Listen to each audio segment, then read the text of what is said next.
무엇이 또 누가 우리 가족에게 가장 위협이 되는 존재일까? 나와 내 가족을 지켜내야 될 바로 그 대상은 누구이고 그 대상들을 어떻게 살피고 그들에 대응해야 될 것인가에 관련된 이야기를 함께 나눠보도록 하겠습니다. 저는 이 세상에 정말 나쁜 사람 종류가 있는데 그 나쁜 사람 종류는 크게 두 가지로 나누어진다고 생각해요. 첫 번째, 악당. 하나, 악마. 이렇게 두 가지로 나눠진다고 생각하는데 악마하고 악당은 다릅니다. 기본적으로 악마는 마음을 울려요. 그죠? 그리고 악당은 규칙을 부숴버립니다. 모든 룰을 부시는 자, 그는 악당이라고 할 것이고 우리 마음을 홀려서 완전히 사로잡아 움직이지 못하게 하는 그 사람을 우리는 악마다라고 이렇게 이야기할 겁니다. 우리가 많이 들었던 이야기들 중에 최근에 가장 핫한 단어가 있어요. 나르시시스트. 라는 게 있습니다. 우리나라 말로는 이기주의자라고 보통 얘기를 하는 경우가 있는데 먼저 구분할게요. 웬만한 사람들은 다소 이기적일 수는 있어요. 나만 잘 되면 돼. 다른 것들은 다 끝장나도 돼. 이게 보통 이기주의라고 이야기하죠. 나르시시즘이라고 하는 건 뭐냐면 자기애에 대한 중독적 자기애를 이야기하는 겁니다. 아주 혹독한 자기애를 가지고 있는 자기애주의자들 같은 경우에는 타인을 망가뜨립니다. 그게 전 인생에 들어가서 침범적이기 때문에 우리가 이 나르시시스트를 여러모로 볼 수 있는데요. 첫 번째로는 천사 얼굴로 나타납니다. 처음엔 굉장히 매력적이에요. 매력적이라서 어떻게 잘해. 간도 쓸개도 다 빼줄 것 같아요. 말도 굉장히 수려하게 합니다. 그런데다가 어떻게 자신은 늘 빛나야 돼요. 그래서 어떻게 못생긴 애를 옆에 둬요. 어머. 못생긴 애를. 돋보이게. 나보다 예쁜 애는 죽어야 돼. 그리고 나서 두 번째, 지배자의 양성을 나타내기 시작해요. 그런 다음에 뭐 하는가? 완벽히 빠졌다 싶으면 이 사람의 자아를 살해해버리죠. 무섭다. 어떻게 살해해버리는가? 이 사람이 없이는 꼼짝도 못하도록, 이 사람의 사랑을 받지 않으면 견디지 못하도록 완벽하게 고립을 시켜놔버려요. 그리고 나서 스스로가 이 사랑을 애걸하게 합니다. 복걸하게 해요. 그런데 이 관계에서 빠져나오지 못하는 가장 큰 이유는 뭐냐? 떨어져 나갈 것 같으면 다시 천사의 얼굴을 해요. 제가 이제 상담했던 사례 중에 아내하고 남편이 있는데 남편이 나이가 조금 더 많아요. 4살 정도가 더 많은데 사실 4살 정도면 큰 차이도 아니잖아요. 그런데 결혼 처음 할 때부터 아내가 뭐라고 불렀냐면 내가 나이도 많은 남자랑 결혼하는데 라고 얘기를 하면서도 뭘 하냐면 결혼 전부터 굉장히 부부관계가 좋았습니다. 어느 정도로 좋냐면 이 여자처럼 완벽하게 나를 만족시키는 사람이 없었어요. 이게 어느 정도 상황이냐면 이 남자가 이 여인이랑 함께 밤을 지새기 위해서 기꺼이 회사를 포기할 정도로. 어머머머. 와. 우리가 퇴근이 5시잖아요. 5시 40분까지는 집에 와야 돼. 집에 와서 뭐 하냐면 설거지해야 돼요. 청소해야 돼요. 빨래해야 돼요. 아이 봐야 돼요. 만일 이 아내의 마음에 안 드는 행동, 안 드는 말을 하게 되죠. 얘기하는 거지. 야, 이 두나. 넌 내 덕에 사는 줄 알아. 너 같은 놈하고 누가 살아. 너 같은 남자 나나 되니까 사는 거야. 한심한 게. 이렇게 살아가기를 6년을 살았습니다. 어머. 6년을 살았어요.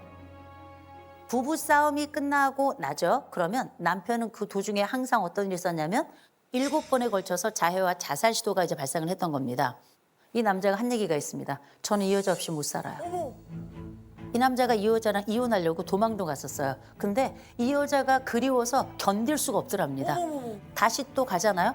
한없는 미소로 맞아줘요. 그리고 나서 그 품에 안겨서 웁니다. 어머. 오빠가 너무 보고 싶었어요. 어머. 이렇게. 나르시시스트들은 기본적으로 자기 주변에 있는 사람들의 모든 청춘과 원액을 다 빨아들이는 블랙홀과 같은 거라고 생각하시면 돼요. 그 소나기 안에 들어와 있으면 여러분들은 이미 그들의 노예. 이 나르시시스트들이 가지고 있는 아주 전형적인 특징이 있어요. 그게 바로 뭐냐?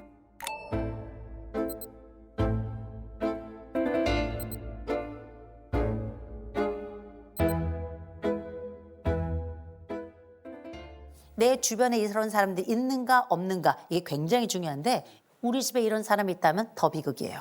이를테면 우리가 내 부모가 나르시시스트일 수 있어요. 내 아이가 트로피인 집 있죠? 트로피. 결국은 내 아이가 잘 되라고 해서 내 인생을 바쳤다고 생각해 보는데 가만 보세요. 내 아이가 잘 되는 순간 내가 빛나야 돼. 그리고 엄마가 원하는 곳에 엄마가 원하는 옷을 입고 엄마가 원하는 말과 엄마가 원하는 표정과 엄마가 원하는 감정까지 그렇게 연습하는 거예요. 부모가 나르시시스트인 경우는 그 아이의 인생은 이미 다 끝난 겁니다. 평생 트로피로 사는 거예요. 기억하셔야 돼. 이게 누구의 삶인가? 이게 나의 삶인가? 아니잖아요. 그리고 내가 난 아이 중에 하나가 이런 나르시시스트야. 나르시시스트는 부모도 활용을 해요. 그래서 어렸을 때는 잘 모르는데 점점 커가면 커갈수록 이 아이를 중심으로 이 집이 돌아가요. 그리고 부모의 돈을 독점합니다. 그리고 나이가 들어서도 엄마, 아버지를 수족 부르듯 마치 종 부르듯이 부려요. 그리고 나서 뭘 하는가? 필요한 순간이 됐다 싶으면 버립니다. 이게서 이게 천륜이 이렇게 거대한 질병과 만나게 되면 아주 지독한 고리처럼 그렇게 평생을 살아가게 됩니다.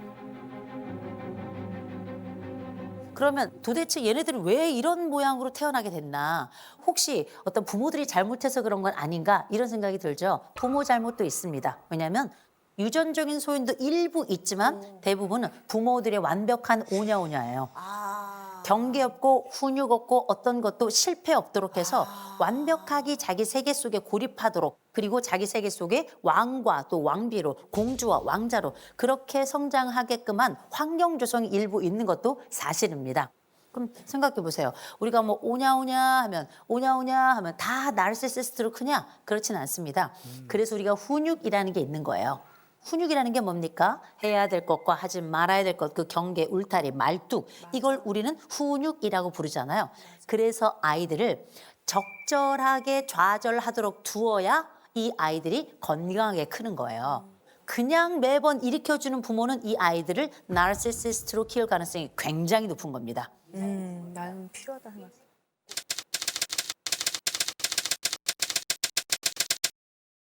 저는 일이 막 11시, 3시, 7시 방송을 잡으면 저는 중간에 아기를 데리러 와요. 그리고 아기 데려다 놓고 그리고 다시 방송하러 가요. 방송하시는 방송을 하시는. 그런 부분들도 다 저는 하고 있는데 남편은 네가 시간을 진짜 못 쓴다. 넌 일머리가 진짜 없어. 넌 이만큼 안 해. 안 하잖아. 저는 그게 무시한다고 생각한 거예요.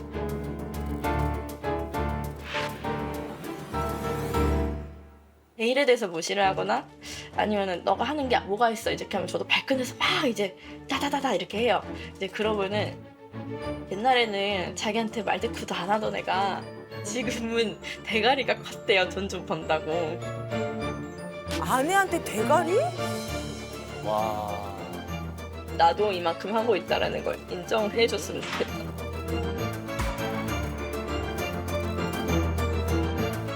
네, 두 분 소개부터 저희가 먼저 부탁드릴게요. 저 42살 네. 서명원이라고 합니다. 네. 네.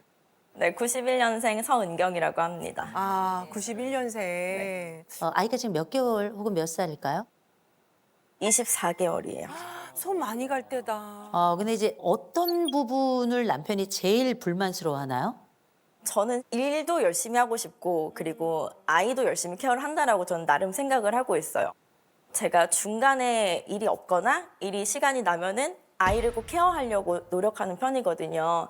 근데 이제 저 혼자서 온전히 할 수는 없고 저는 이제 시어머니랑 이제 처음부터 같이 살았기 때문에 어머님이 온전히 아기를 봐주시는 시간 동안 제가 일을 할 수 있는 부분도 있는데 근데 이제 저희 남편은 이제 저한테 너는 육아를 정말 편하게 한다. 네가 조금 더 시간을 더 할애해서 네가 조금 더 뭔가를 더 이렇게 집에다가 집중을 했으면 좋겠다라고 이야기를 하는 거예요. 일머리가 없다 막 이렇게 얘기를 했는데 그런 부분도 저는 이제 프리랜서 같은 거다 보니까 상담도 제가 하고 그리고 모든 걸 다 제가 해야 돼서 집으로 일을 갖고 올 때가 많거든요. 그러니까 일이랑 집이랑 거의 그렇게 경계가 없는 느낌인데 그거를 조금 잘해서 네가 끊어낼 수 있지 않을까? 여기선 집중을 하면 좋지 않을까라는 이야기를 계속하는 거예요. 아까 아내가 방송을 하시는 네, 맞아요. 네네. 저는 이제 휴대폰에서 한 번씩은 다 쇼핑하시잖아요. 네, 그럼요. 라이브 커머스 하고 있거든요. 네네네네. 네. 지금 이런 문제들을 이제 남편분에게 직접 이렇게 대화를 시도하거나 뭐 좀 이거 풀어보려고 얘기는 안 해봤어요? 해봤는데요. 근데 저희는 항상 싸움으로 끝나는 것 같아요. 아, 그 얘기를 하면 네, 너는 이래서 안 돼라는 얘기를 되게 많이 들었던 것 같고, 그리고 제가 막 울어요.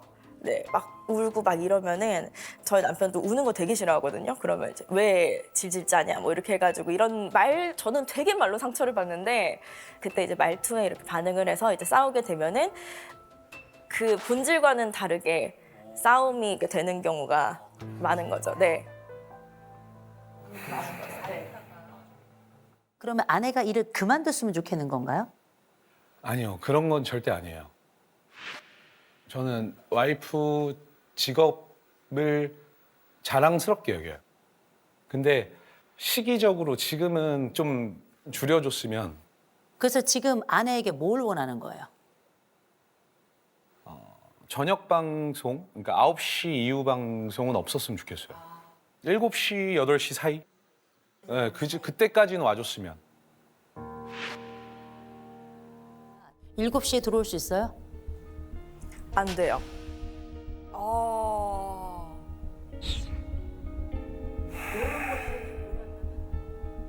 이 부분에 문제가 생기는 거예요. 왜냐하면 이게 가장 많이 팔리는 시간대가 있기 때문에. 제가 말 조금만. 네.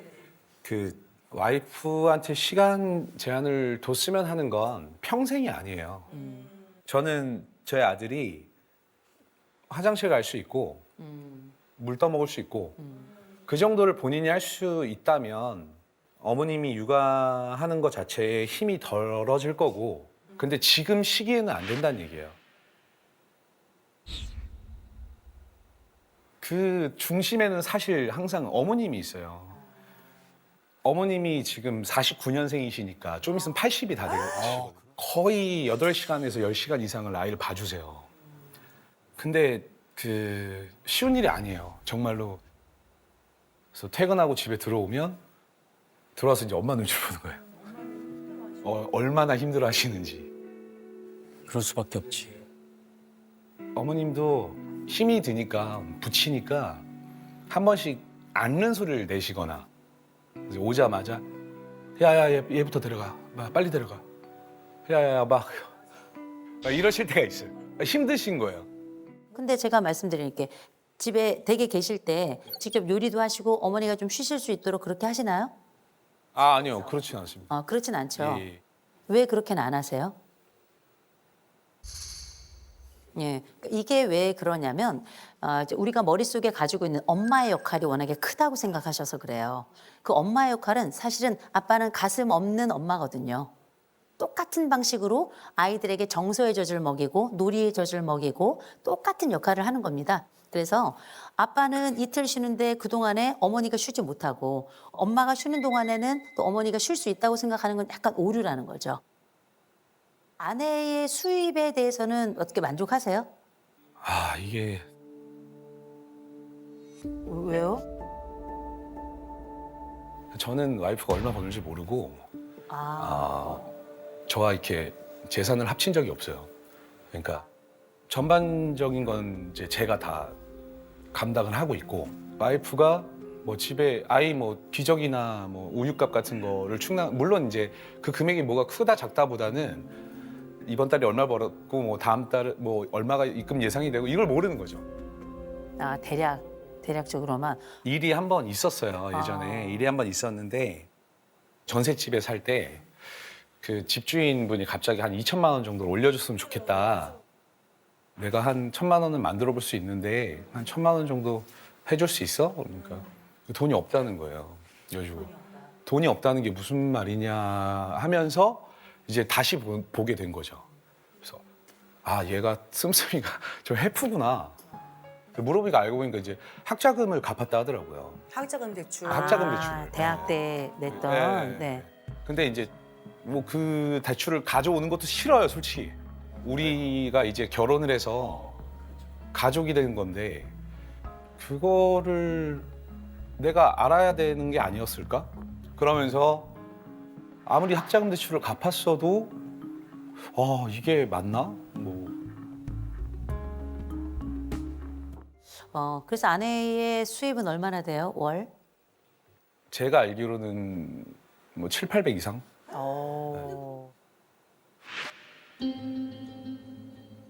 그에 근접한다고 봐도 될까요? 매달 조금 다르긴 하지만 500원짜리 정도지 않나라는 생각이 드는 거죠. 거기에서 저는 이제 생활비를 사용을 하고 있다. 이게 벌써 차이가 나기 시작하죠. 500원짜리와 7, 800은 굉장히 차이가 난 거예요. 그래서 이제 남편이 생각할 때는 혹시 이 아내가 이 우리가 어떤 위기에 처했을 때 가지고 있는 돈이 있는지 없는지를 모르겠는 거예요. 두 부부는 알고 있어야 돼. 두 분은 기질도 성격도 똑같은 사람들이에요. 검사했는데 우리가 이제 많은 부부들을 보지만 그래프가 지금 같은 방향으로 모양이 다 이렇게 방향이 다 똑같죠. 이런 집들은 부부는 거의 없어요. 주로 반대편에 있는 그래서 흔히 우리가 이걸 임하고 짝이라 그래서 내게 없는 것을 그 사람에게 간절히 찾아서 그렇게 짝꿍이 되는 경우들이 되게 많아. 그래서 각자의 그래프가 반대인 면이 많거든요. 부부가 거의 같은 방향을 해서 비슷하게 가는 경우는 거의 없어요. 그래서 엄밀히 말하면 지금은 서로 적인 것처럼 얘기했지만 이 부부만큼 서로를 잘 이해하는 사람들도 없어요. 이 사람들은 둘도 없는 동맹이 될 수 있는 사람들이거든요. 남편이 그랬어요. 나 가부장이야. You know? 이렇게 얘기를 해요. 그런데 아내는 알고 있어요. 나도 한 고집 하거든. You know? 나름 한 고집 하는 여자예요. 그래서 이 남자랑도 사는 거예요. 이 아내는 기본적으로 자국 추구가 99점이에요. 이 아내는 집에 있을 수가 없는 사람이에요. 나가서 새로운 걸 계속 추구하면서 그렇게 살아가야 되는 거예요. 그런데 이 남편도 자국 추구 점수가 74점이에요. 못지않아요. 굉장히 모험적이고 도전적인 걸 많이 추구하는 사람이에요. 나는 알아. 내가 유능하다는 걸. 알고 있어요. 그죠? 근데 알고 계셔야 돼요. 똑같이 유능해요. 똑같이 유능해서 이 여자도 일을 해야 돼요. 이 여인은 주부로 1번 할 수 없어요. 왜냐하면 본인하고 똑같거든요. 그래서 이 여인이 일을 더 건강하게 잘할 수 있도록 도와주셔야 돼요. 그러면 훨씬 더 대화도 수월해질 거예요. 대화도. 지금은 남편이 아주 강하게 어필하고 있습니다. 집에 있으란 말이야. 애 보란 말이야. 네가 나가봐야 얼마나 번다고. 야, 너 세상 편하게 사는 줄 알아. 그런 얘기 아마 하셨을 거예요. 야 그때 당시에는 당연히 살기 싫지 너랑. 야 너랑 어떻게 살아? 네가 야 이런 것도 애 엄마라고 막 그런 생각 들지. 맞습니다. 분명히 하셨을 거예요. 그죠? 그런데 이 여인은 얘기합니다. 나 일할 거야. 당신 소리 지르러도 일할 거야. 나 애 키우면서도 나 일할 거야. 난 내일이 너무나 좋아.